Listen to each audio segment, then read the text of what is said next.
Hyperborea, a realm hemmed in by the mystical Boreas, the north wind, and under the scarlet light of a bloated dying sun.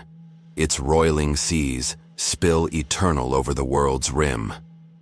This world is in a perpetual state of decay and is populated by wicked men and women, hostile monsters and weird alien beings. It is a realm where ambition twists the soul, where those who seek power, wealth, or forbidden knowledge must tread carefully, for in the shadows lurk ancient forces that would see them undone, or worse.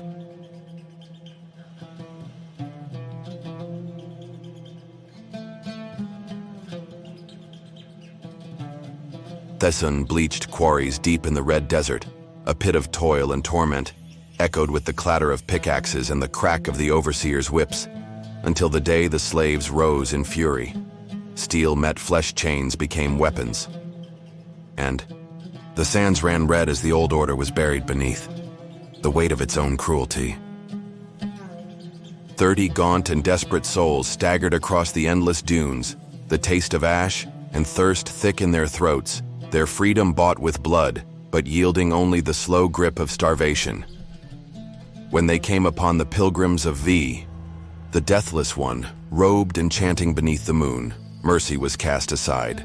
They fell upon them like beasts, tore flesh from bone, and feasted beneath the cold, unfeeling stars. But the god of undeath does not suffer such sacrilege lightly.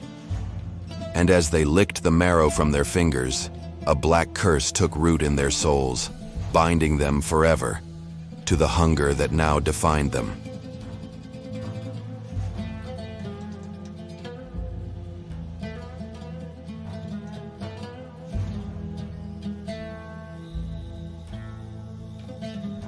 Five of the escaped slaves, untouched by the black curse, wandered the scorched wastes, until a whispering necromancer set them upon a path to the Temple of 1,000 Swords, hidden deep within the jungle's emerald maw.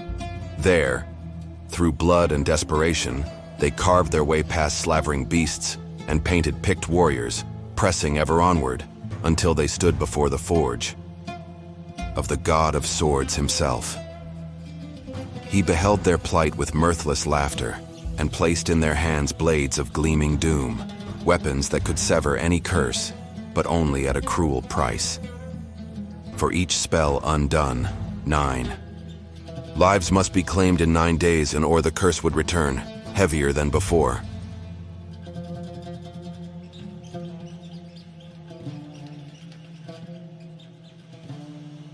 Cast adrift by a raging storm, the warriors washed upon an unfamiliar shore, their ship splintered and their purpose uncertain, save for the will to survive.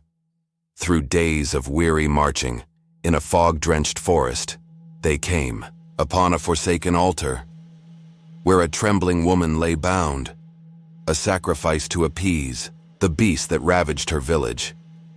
Steel met fang as they defied fate, driving the creature back, only to learn of the Jarl's treachery, his offering a desperate ploy to save himself. Seeking an end to the horror, they ventured into the tomb of the last savage king, braving its ancient whispering dark to claim the blade that could slay the beast.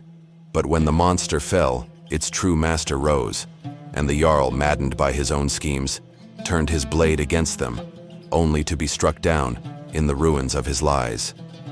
With blood on their swords and the weight of victory upon their backs, the warriors left the village behind, names whispered in awe, legends born in storm and shadow.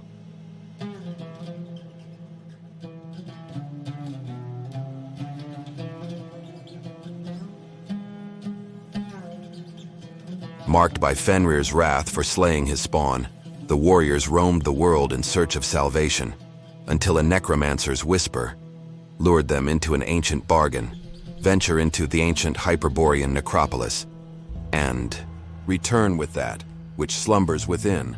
Across the endless wastes they marched, their bodies scoured by sun and sand, until at last they stood before the yawning maw of the mountain, where the necropolis lay entombed beneath a lake of shimmering mercury. Steel rang in the depths as they clashed with a famed mercenary band, and later still with the black-cloaked cultists, who called themselves the Nine, and their servant, the Wolf of the Final Night. Pressing forward, they breached the palace of the ancient Hyperborean wizard and took the knowledge they had come for, but at a terrible cost. Only half who entered would ever see the sky again. Scarred by horrors, yet unbroken, the survivors returned to the city, their burden heavy, their fates uncertain. And though this chapter was now written in blood and dust, a new tale was waiting to be forged. This was the time for new legends to rise.